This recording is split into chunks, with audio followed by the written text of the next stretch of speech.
Урматтуу мекендештер, урматтуу Баткен областында Лейлек районунда жанагы чек арада жашап кыйналып турган кыргыз элибизге Новосибирск шаарынын, Новосибирск областынын кыргыздарынын атынан айтып турабыз.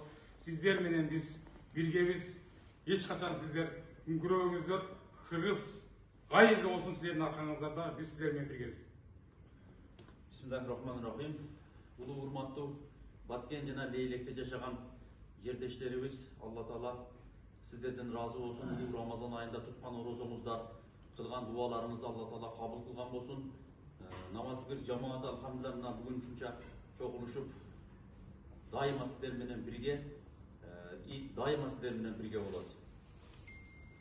Урматтуу Баткен элинин жердештери, биз ар дайым силер менен биз. Урматтуу кыргызстандык биздин бир туугандар, биз өлкөбүздөн сыртта кайсыл жерде жүрсөк дагы жүрөгүбүз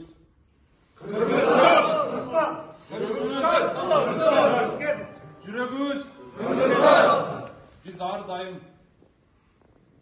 өзүбүздүн элибиз үчүн деп кызматыбызды аябайбыз. Новосибирск областы менен Новосибирск кыргыздын шаарында жашап жаткан кыргыз эли, кыргызстандыктар, Баткен областында жагара тарткан жана Кыргызстандагы кыргыз элибизге жалындоо салам!